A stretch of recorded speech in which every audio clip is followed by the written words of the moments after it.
कैसे पैदा हुए 102 कौरव? कौरव 100 नहीं 102 थे। जाने कौरव के जन्म का रहस्य। महाभारत में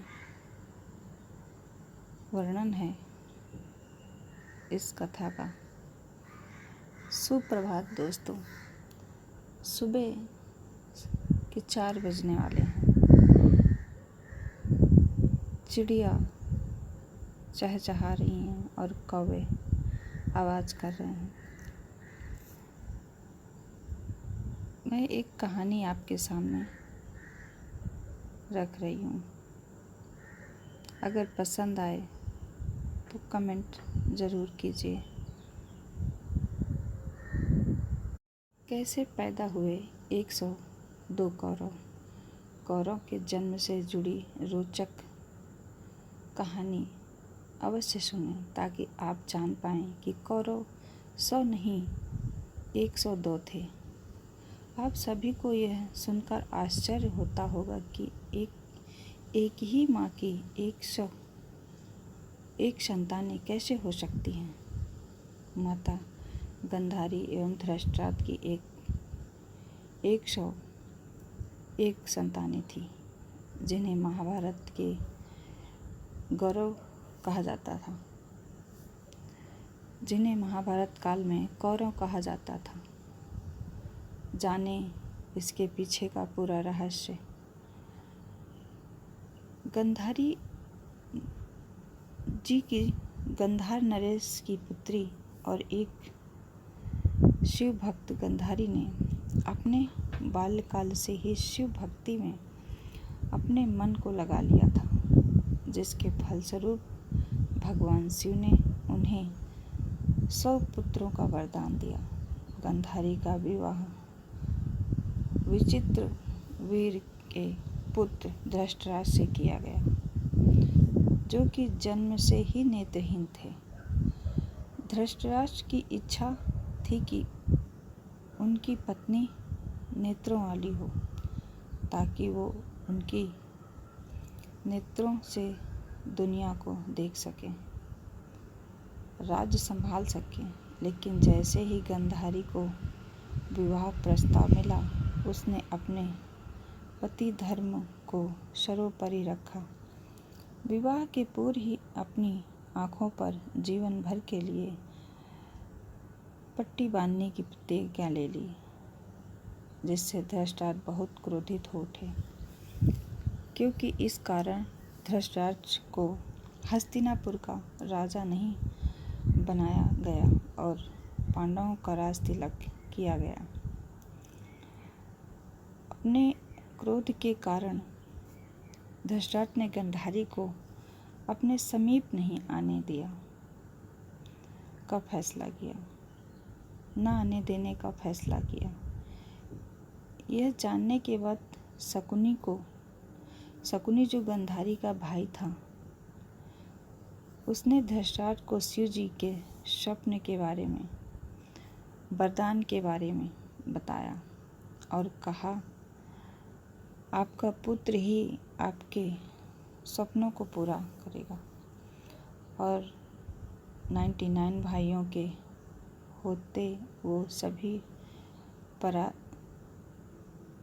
परास्त नहीं हो सकेगा। 99 भाइयों के होते हुए वो कभी परास्त नहीं हो सकेगा।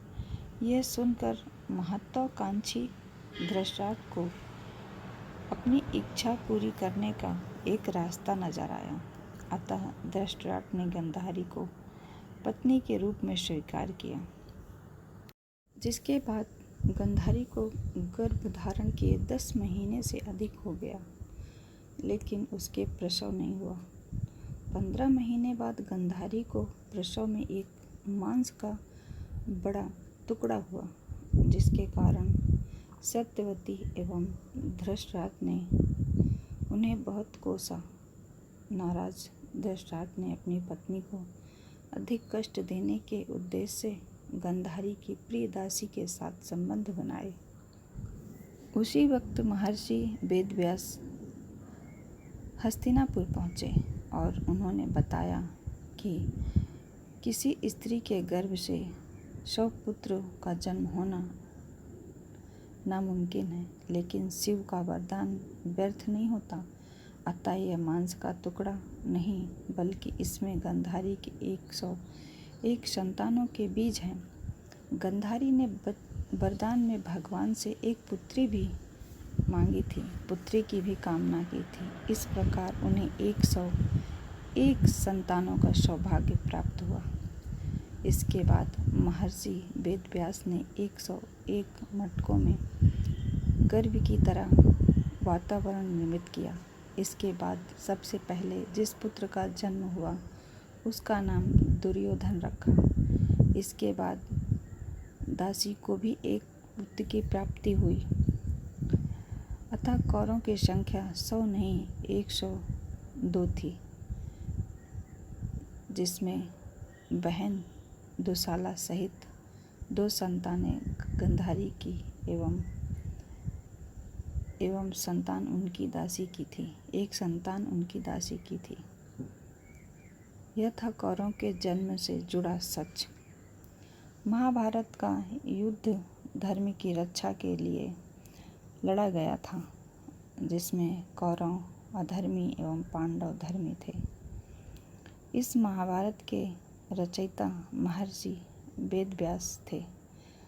उनके बोलने का महाभारत को स्वयं गणपति जी ने लिखा था एवं इस महाभारत के सूत्रधार स्वयं श्री कृष्ण थे, जिन्होंने धर्म की इस लड़ाई में पांडवों का मार्गदर्शन किया। कैसे पैदा हुए 102 कौरवों से जन्म की जुड़ी रोचक कहानी ये आपको कैसी लगी, कमेंट करके ज़रूर बताइए।